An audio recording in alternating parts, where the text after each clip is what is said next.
नमस्कार, सावधान India India fights back में मैं सुशांत सिंह आप सभी का स्वागत करता हूं। हमारी आज की घटना है महाराष्ट्र के एक छोटे से कस्बे तलेगांव।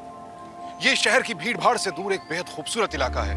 अभी आपने देखा कि एक सभ्य परिवार के बुजुर्ग व्यक्ति साइकिल पर घूम रहे थे और उनके पास पोस्टर्स का एक बंडल था। इन पोस्टर्स में कुछ लोगों के गायब होने की खबर थी। कौन थे ये लोग जो गायब हुए थे और इनसे इनका क्या संबंध था? अगर कोई संबंध था तो फिर पुलिस के पास जाने के बजाय ये बुजुर्गवार खुद लोगों के गायब होने के पोस्टर्स क्यों चिपका रहे थे? क्या थी पूरी कहानी, आइए देखते हैं।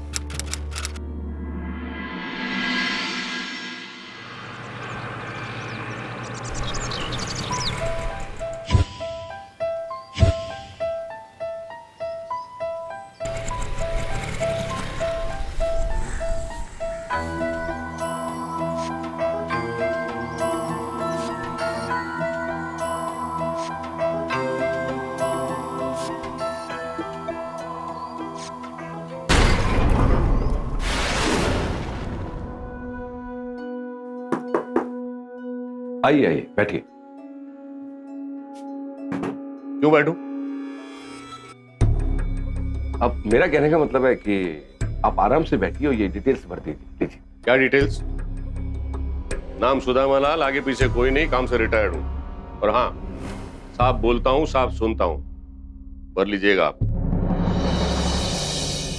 रूम कहाँ है? मनु, जी। आप साहब का लगेज ले जाओ और रूम दिखाओ। जाओ।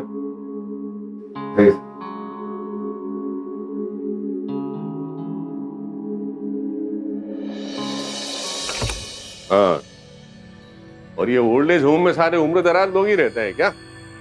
हाँ? तो भगवान ने आंखें दिए तो उसका यूज करो ना। अब सॉरी मत बोलना, चल जा। और तू मुंह खुलने के पैसे लेगा क्या? क्या अंकल, इस ओल्ड एज होम में जवान लोग रहेंगे क्या? बूढ़ा है क्या? नहीं ना? नहीं। चल।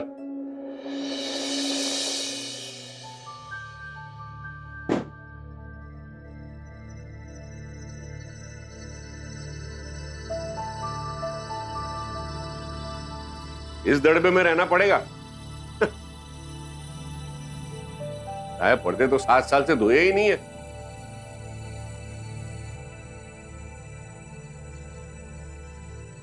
हाँ, पिस्सू तो नहीं है ना? रात को सोने में तकलीफ होती है। ये बाथरूम कितने साल से धोया नहीं है? साफ करवाओ इसे। क्या नाम है तुम्हारा? मन्नू। ठीक है, जाओ, बाद में बुलाता हूं मैं।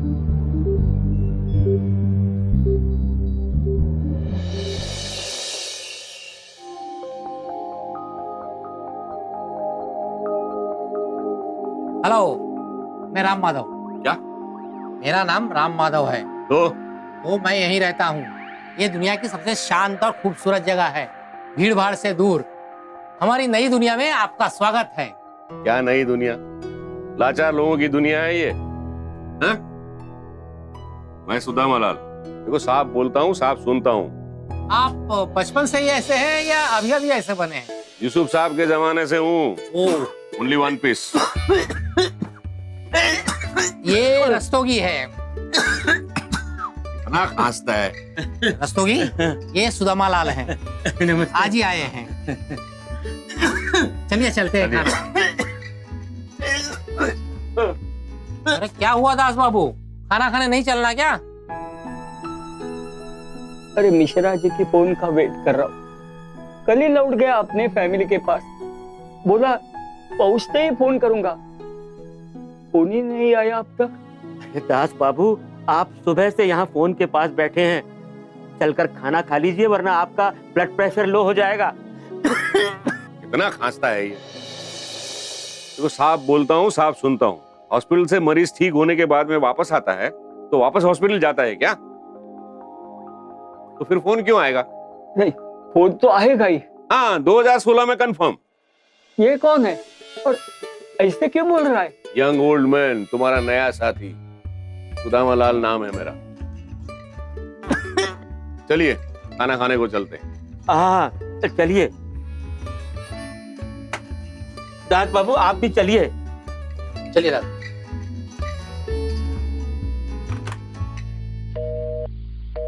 फोन तो चालू।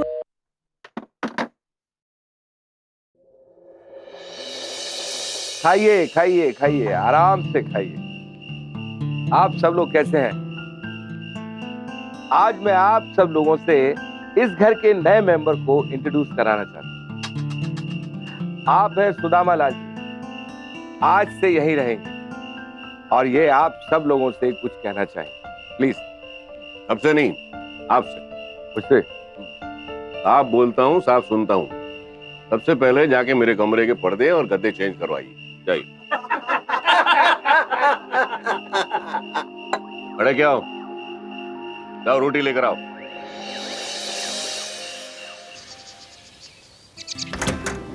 दास जी, फॉर्म में है आप? हाँ?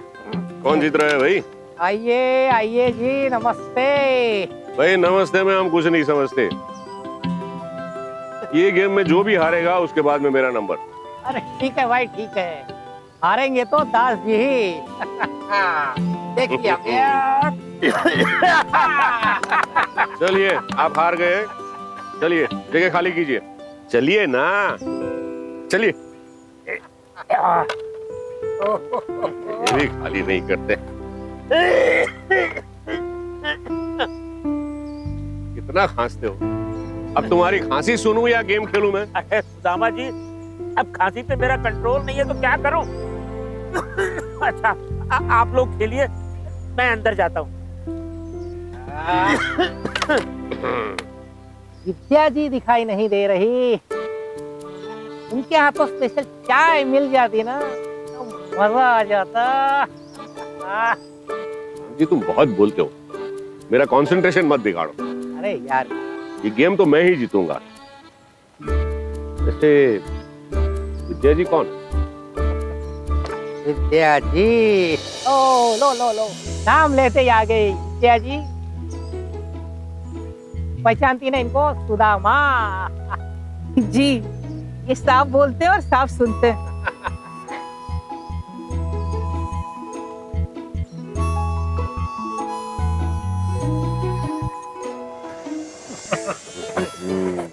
चलिए जनाब। हाँ, चाय का चटका अच्छा है।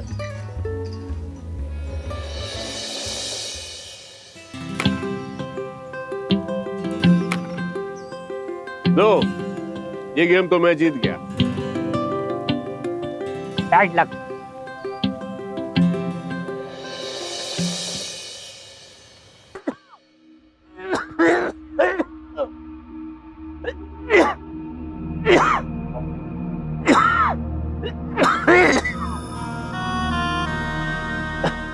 इस तरह फोकस करके मत देखो मुझे, मारने नहीं आ।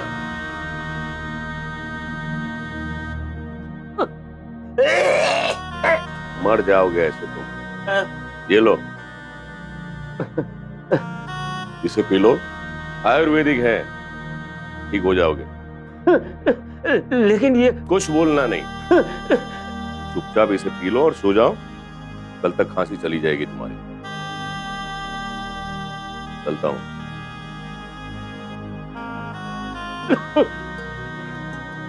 हे भगवान, हे भगवान, हे भगवान। मिश्रा जी का फोन नहीं आया अभी तक। मैं भी यही सोच रही थी, कितने दिन हो गए। हाँ। अरे हाँ, तुम्हारे भाई की तबीयत कैसी है? अरे नहीं, उसकी तबीयत ठीक नहीं है, उसका भी टेंशन रहता है। सोचती हूँ कुछ दिनों के लिए उसे यहीं बुला लूं। हाँ, बुला लो। शहर की भीड़ भाड़ से दूर यहाँ शांति में उसे अच्छा लगेगा। हाँ, अच्छा लगेगा, बुला लो उसे। मैं फोन करती हूँ। विद्या जी, व्हाट्सअप? अरे ऐसा ही कुछ कहते हैं ना आजकल लोग। रोहिणी जी तो ठीक ही होगी। जी हाँ, मैं तो ठीक हूँ। आप कैसे हैं? बस इस उम्र में नाक कान गला दिल सब कुछ चल रहा है तो सब कुछ ठीक ही होगा। क्यों विद्या जी? हाँ, वो तो है। साफ साफ बोलता हूँ विद्या जी, कल आपकी चाय का चटका था, वरना मैं आज तक कैरम में कोई गेम जीता नहीं हूँ। चलिए थोड़ा कार्बोहाइड्रेट कम करते हैं। जी? अरे चल के बातें करते हैं। चल के बातें करते हैं। कहाँ चलेंगे? बस यूं ही टहलते जाएंगे। चलिए, चले आप। पहले आप। चले आप। अरे नहीं नहीं, पहले आप। ओके। चल।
जिंदगी के इस पड़ाव पे इंसान को हमेशा खुश रहना चाहिए और मैं चाहता हूं कि आप लोग खुलकर अपने दिल की बात कहें। यकीन मानिए, इसके बाद आप अपने आप को बेहद हल्का महसूस करेंगे।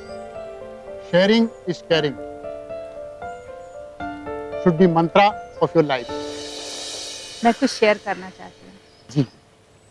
जिंदगी 2 लफ्जों की कहानी है, सुख और दुख। सुख था जब मेरा बेटा और बहू मेरे साथ थे। फिर एक रोड एक्सीडेंट में वो गुजर गए और दुख आ गया।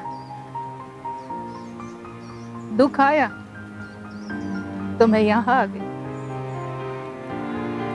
यहाँ आई तो आप सबसे मुलाकात की और एक बार फिर सुख मेरी जिंदगी में आ गया। आप सबके साथ बहुत अच्छा लगता है मुझे। आप सभी मेरा परिवार है। I mean it। बस मुझे इतना ही कहना था। सुदामा जी, हम चाहते हैं कि आप भी अपने बारे में हम लोगों से कुछ शेयर करें। आप लगता है हाल में ही यहाँ आए, मैंने पहले कभी आपको नहीं देखा। आप बताइए अपने बारे में कुछ। बताते वो है जिनको कुछ समझ में आता है। न मुझे इसमें कुछ समझ में आता है, न मुझे कोई समझ सकता है। और फिर मिलते हैं बाद में। अगर नाक कान गला दिल ठीक रहा तो।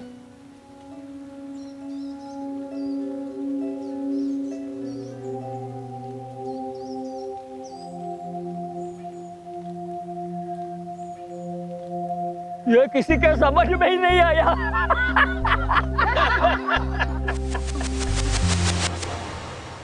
सुदामा जी को 60 वर्ष की आयु में उनके परिवार ने ओल्ड एज होम में रहने पर मजबूर कर दिया था। हालांकि उन्होंने अपने परिवार के बारे में कभी किसी से कुछ कहा नहीं, लेकिन उनके रूखेपन और बात बात पर तुनक जाने से साफ जाहिर था कि वो अपने परिवार के प्यार से वंचित थे और अपनी खुशी से यहाँ नहीं रह रहे थे। हमारे समाज में बहुत से बच्चे अपने बुजुर्ग माता पिता को बोझ समझकर उन्हें ओल्ड एज होम्स में रहने पर मजबूर कर देते हैं। अपने बुजुर्गों की भावनाओं को आहत कर अपनी खुशियों को प्राथमिकता देते हैं।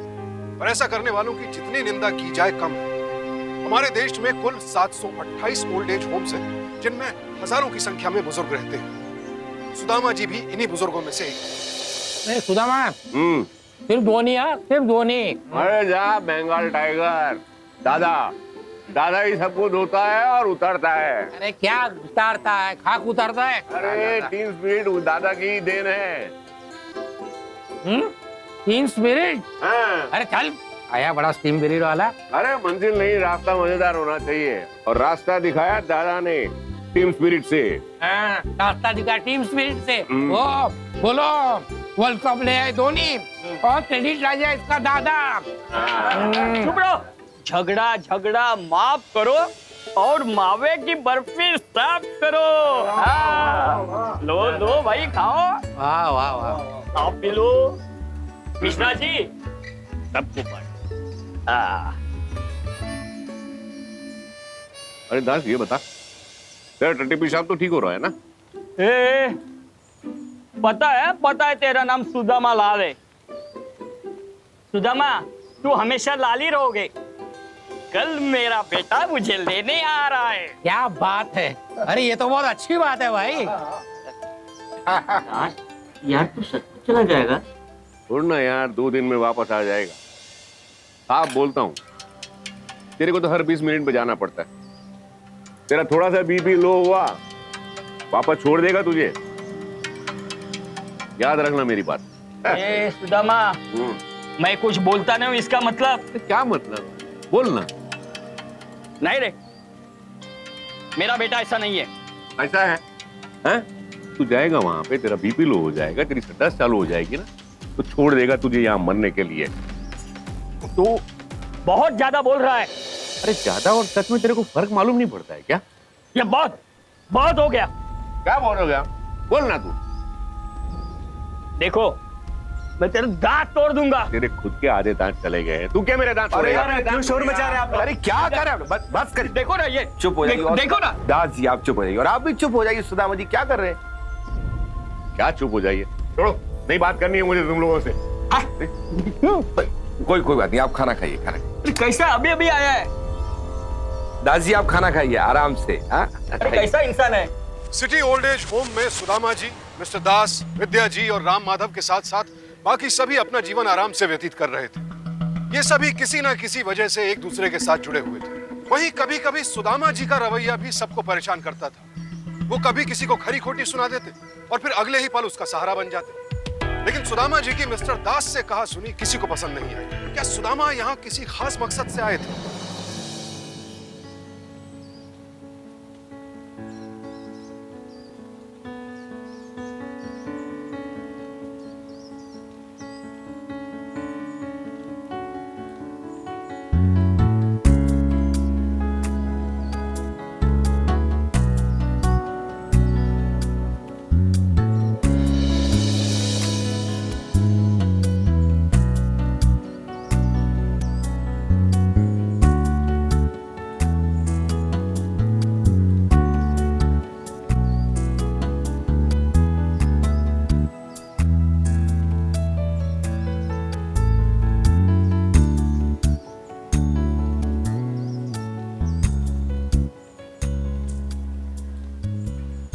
अच्छा है, किस्मत वाला है, बेटे ने वापस बुला लिया, नहीं तो हमारी कौन परवाह करता है।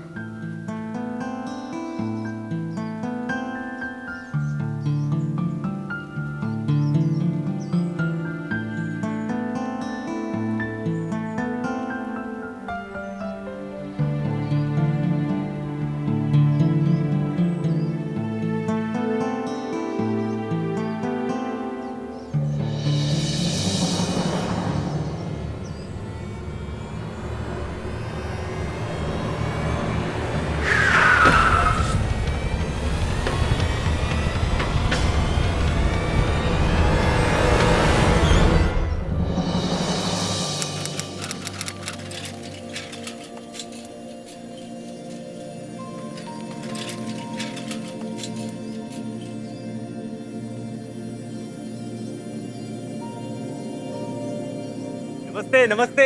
नमस्ते जी, नमस्ते जी। कैसे हो? बढ़िया है क्या? दास बाबू का मनी ऑर्डर आया है। किसका मनी ऑर्डर? इनके दास, बुलाइए उनको। लेकिन दास बाबू तो... अरे वो तो मंदिर गए, लाइए मैं दे दूंगा। मनु, दास बाबू... अरे आप परेशान मत होइए, मैं उन्हें दे दूंगा, वो मंदिर गए। नमस्ते। नमस्ते भाई, हमारी भी कोई चिट्ठी आई है? हाँ जी, जरूर से दूंगा।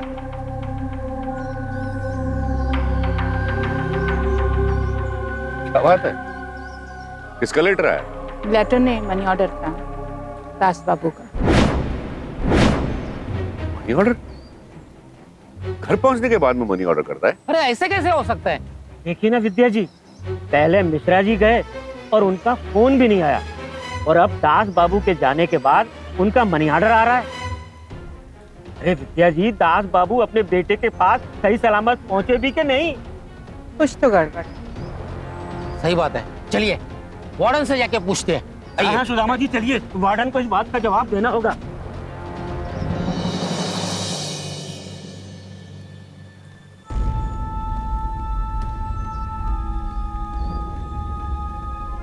रुको रुको रुको, कहाँ जा रहे हो? अंदर जाना है। और कहाँ जाना है? ऐसे कैसे जा सकते हो? मीटिंग चालू है। उनकी मीटिंग हमारी मीटिंग से ज्यादा जरूरी नहीं है। चलिए अंदर। अरे ऐसा कैसे हो सकता है? पहले मीटिंग खत्म होने दो तब जाना। पहले हमारी मीटिंग होगी। ओए, आप बोलता हूँ साफ सुनता हूँ।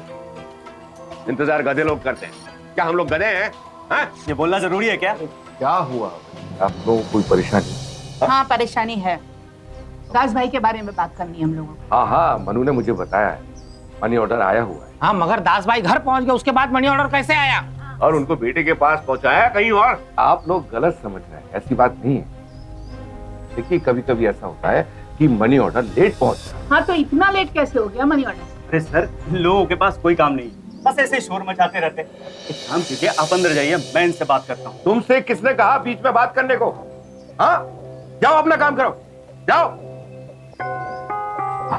आप लोग चिंता मत करिए, मैं खुद पर्सनली जाकर दास बाबू को ये मनी ऑर्डर दे दूंगा।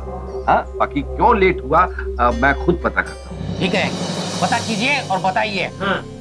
जी जी, मैं बताता हूँ, और आप लोग जाइए और आराम करिए। हाँ, मैं बताता हूँ। जाइए। चलो।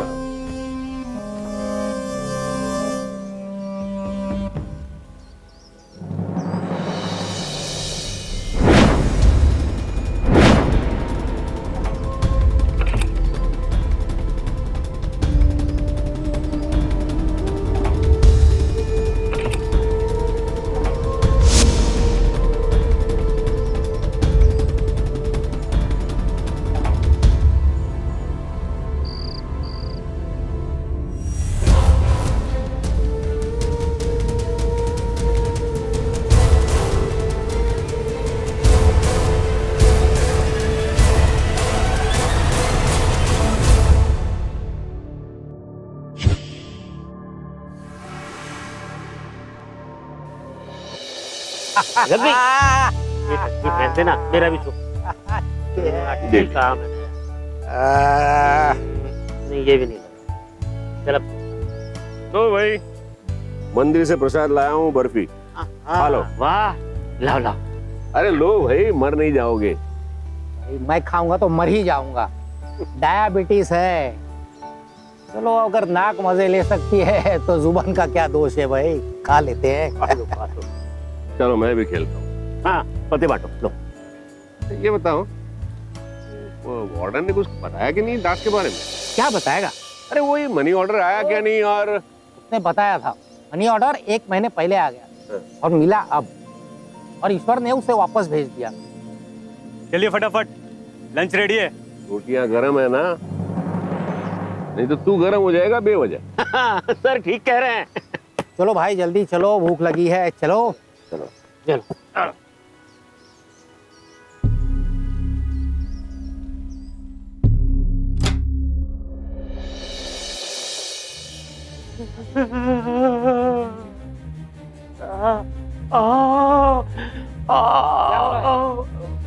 दर्द हो रहा है पेट में। कहाँ? यहाँ दर्द हो रहा है? गैस है। मनु, ओ मनु, जाओ जल्दी से डॉक्टर को बुलाओ, जाओ। लंबी सांस लीजिए थोड़ी सी। ठीक नहीं है, जल्दी से डॉक्टर को बुला के लाओ, जाओ। बहुत दर्द हो रहा है। ठीक है, जाओ। विद्या जी, बर्दाश्त नहीं हो रहा। डॉक्टर को बुला रहे हैं।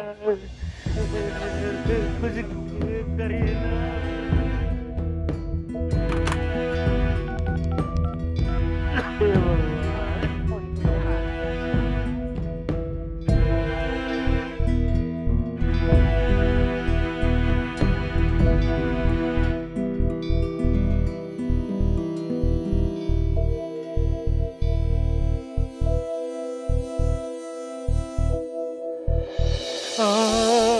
बहुत दर्द है भगवान, बहुत दर्द है।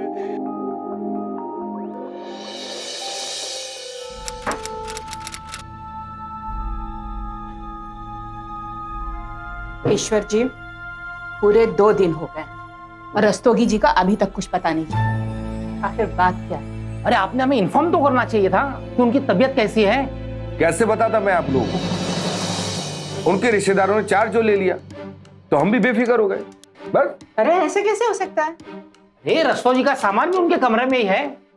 ऐसा हो ही नहीं सकता है कि रस्तोगी जी हमें बिना मिले चले जाए। पहले साजिद भाई, फिर मिश्रा जी, दास और अब रस्तोगी जी, सभी अचानक चले गए। बड़ी अजीब बात है। अरे मैं किसी को थोड़ी रोक सकता हूँ। कल को आपका कोई रिश्तेदार आपको लेने आए तो मैं उसे रोक सकता हूँ? नहीं ना। आप बेवजह टेंशन ले रहे हैं। ऐसे कैसे बोल रहे हैं आप? हैं? हम लोग इतने दिनों से एक साथ रह रहे हैं, एक परिवार की तरह। हम में से कोई मिसिंग होगा तो टेंशन तो होगा ही ना। और फिर आपकी कोई जिम्मेदारी है या नहीं? शांत हो जाइए विद्या जी, हमें इनकी बातों पे कोई भरोसा नहीं है, तो इनसे बहस करने का भी कोई फायदा नहीं है। चलिए।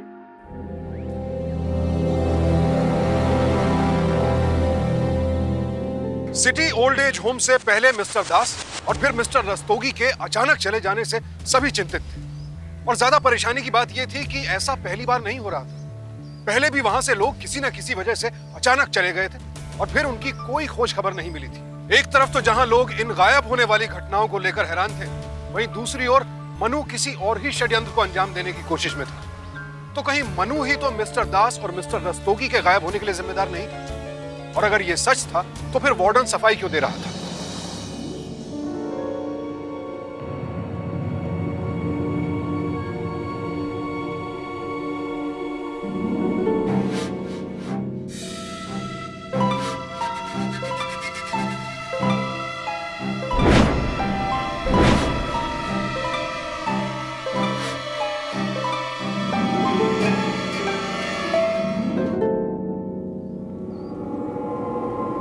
चल रहे हो सुदामा? मंदिर जा रहे हैं? नहीं, आप लोग निकलिए, मुझे थोड़ा काम है यहाँ पे। ठीक है, हम आते हैं। हाँ। अच्छा।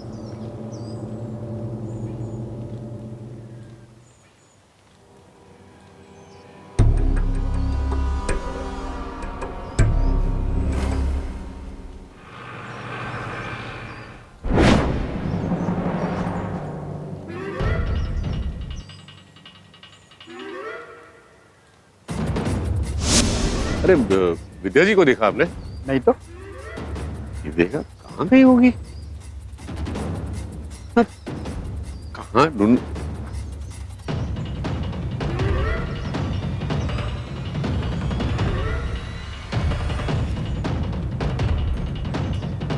अरे सुदामा जी, विद्या जी को देखा कहीं? अरे मैं भी तो आपसे यही पूछने वाला था कि आपने विद्या जी को देखा? अरे कमाल है। अरे उनकी एग्जिट पर 3 लोगों के साइन है और आने पर सिर्फ 2 ही लोगों की। अरे राम जी, आपने विद्या जी को देखा कहीं? नहीं। क्यों, क्या हुआ? अरे उनकी एंट्री में साइन नहीं है। ईश्वर जी, सुबह मैं, रोहिणी और विद्या जी साथ में गए थे मंदिर।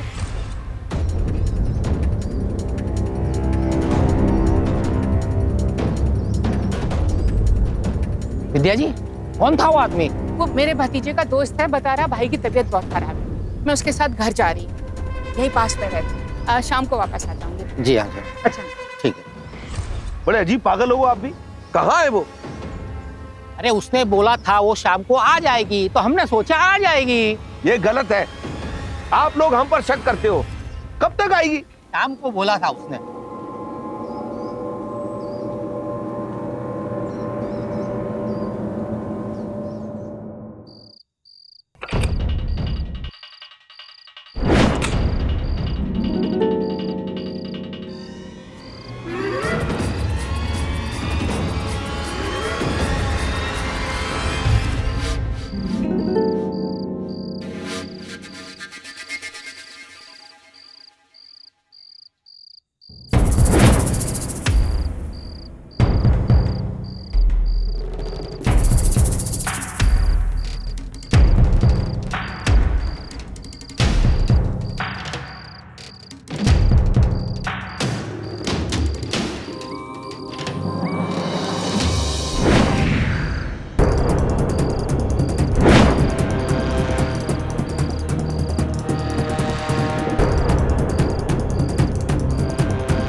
डेड बॉडी मिली है मनु की। मनु यही रहता था ना? सब यही रहता था, लेकिन ये सब कैसे हुआ? मनु के बारे में ऐसी कोई बात जिसे आपने नोटिस किया हो? ऐसा वैसी तो कोई विशेष बात नहीं, लेकिन हाँ, कभी कभी बड़े अजीब ढंग से बिहेव जरूर करता था। आपको किसी पर शक? ऐसा तो कोई नहीं जिस पर शक हो। ठीक है, जैसे हमें कुछ पता चलता है बुलाऊंगा आपको। ठीक है सर।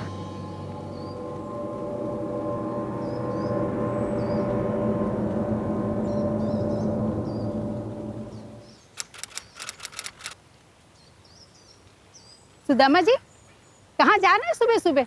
कहीं नहीं, थोड़ा सा काम है, आ जाऊंगा थोड़ी देर में।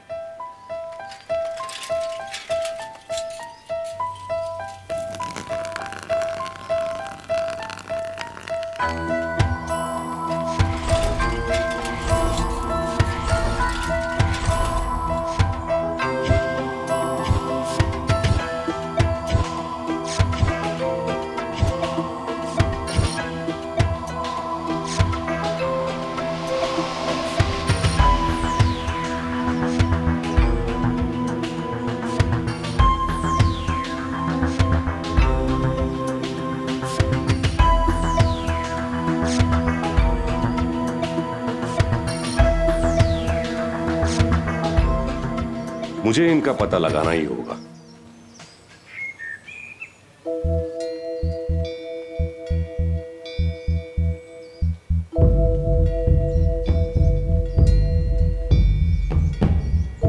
सुदामा जी, आप बहुत टेंशन में लग रहे हैं।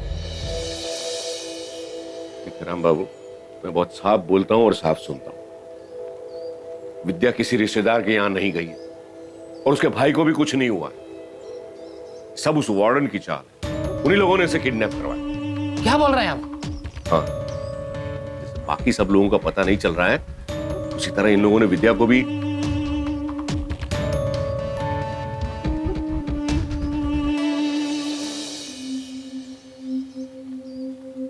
विद्या मेरी पत्नी है। क्या बोल रहे हैं आप? सच में?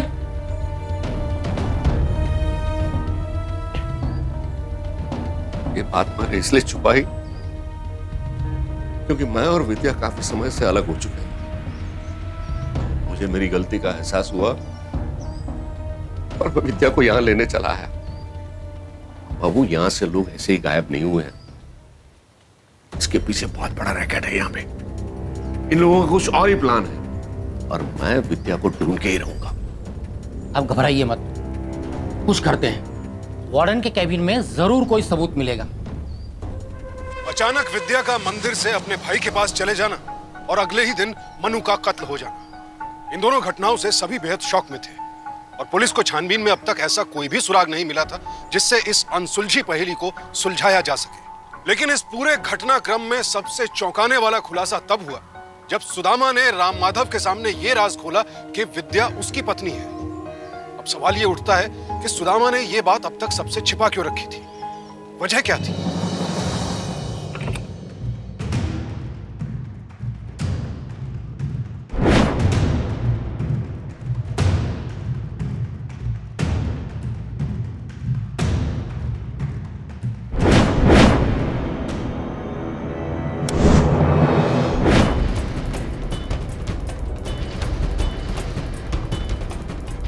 क्या सोचा तुम लोग? तुम्हारी आंखें बंद? हाँ? पकड़ो, लेके जाओ।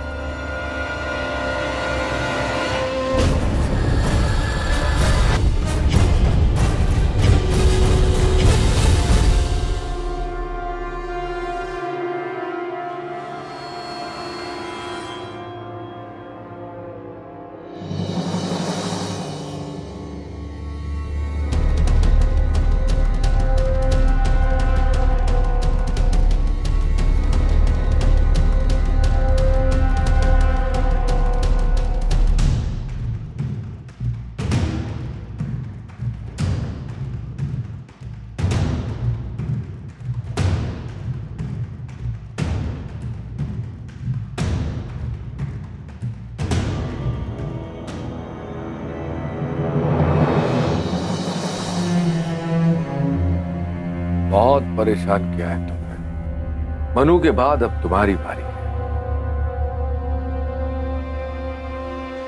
मनु को तुमने? नहीं, मनु को मैंने नहीं कुछ किया, वो तो हमारे साहब ने। हाँ,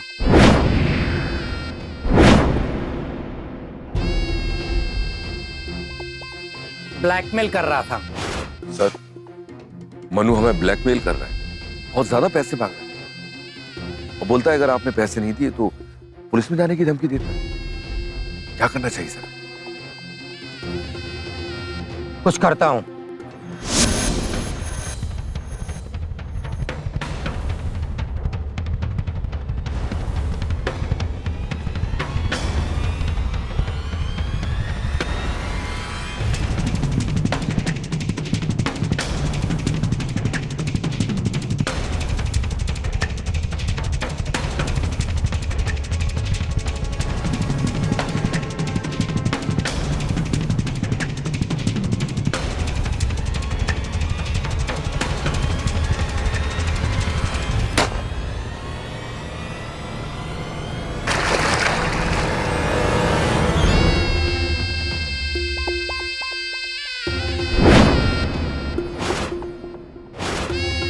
उसे पता चल गया था मेरे बिजनेस का।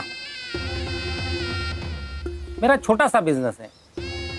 तुम जैसे बूढ़े जिनका कोई नहीं होता उन्हें मैं काम पे लगाता हूं। लेबर जॉब, बहुत पैसा मिलता है विदेशों में। शक सही था तुम्हारा और विद्या का।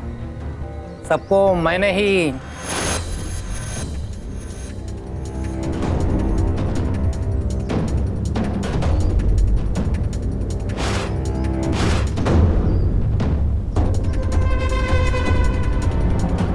का कोई सहारा नहीं होता, वो हमारा सहारा बन जाता है। लेकिन मैंने एक गलती कर दी। तुम्हारी पत्नी विद्या, उसको उठा लिया और तुम तो साफ बोलते हो, इसलिए तुम्हें भी उठा लाना पड़ा। साफ तो मैं बोलता हूं, फिर तुम्हें बोलता हूं, विद्या मेरी पत्नी नहीं है। क्या? झूठ बोला था मैंने, ताकि तुम वो करो जो तुमने किया। तुम्हारे बारे में तो मैं पहले से जानता था। राजन दुआ, अब तुम भी सुनो पुलिस की आवाज, साफ साफ।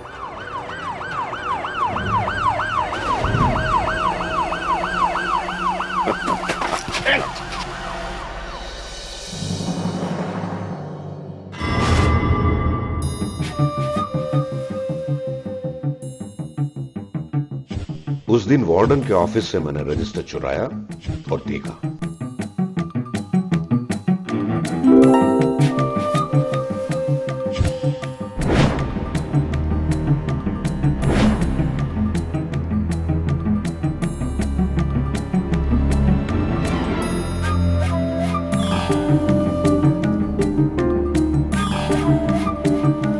बाकी सबके नाम, लेकिन राम माधव का नाम और रिकॉर्ड कुछ भी नहीं। मुझे इनका पता लगाना ही होगा। वो वार्डन ने कुछ बताया कि नहीं दास के बारे में? क्या बताएगा? अरे वही मनी ऑर्डर आया क्या नहीं? और उसने बताया था मनी ऑर्डर 1 महीने पहले आ गया और मिला अब, और ईश्वर ने उसे वापस भेज दिया। और जब मैंने राम माधव को वार्डन के साथ देखा तो मेरा शक पुख्ता हो गया।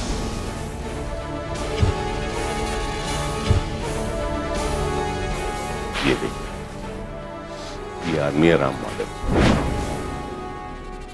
पता करो इसका। जिस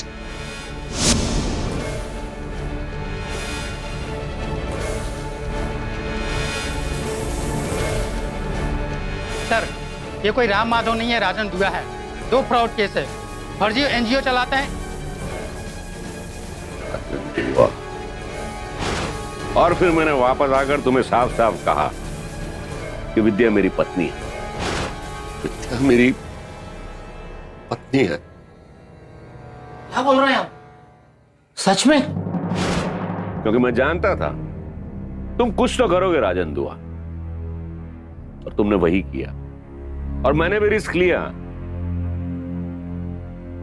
अपने साथियों के लिए इतना तो बनता है। सबको छुड़वाओ और इस जगह को सील कर दो। चल चल चल। तू जिंदगी भर साफ साफ बोलना और साफ साफ ही सुन मेरे दोस्त।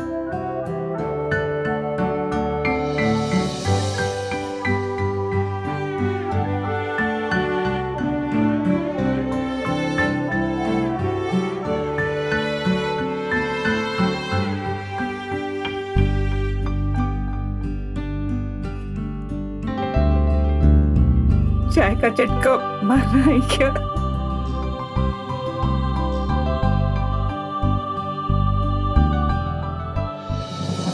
राम माधव उर्फ राजन दुआ। बताइए बताइए, साजिद भाई और मिश्रा जी कहाँ हैं? बताइए वरना हम अपनी तरीके से बुलवाएंगे। बताइए।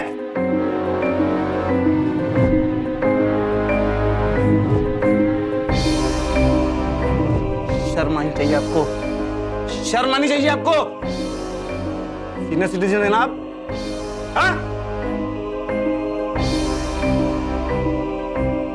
नाम और पते एम्बेसी में चेक करो और पता करो कि ये सब लोग कहाँ हैं और डाल दो इनको लॉकअप में।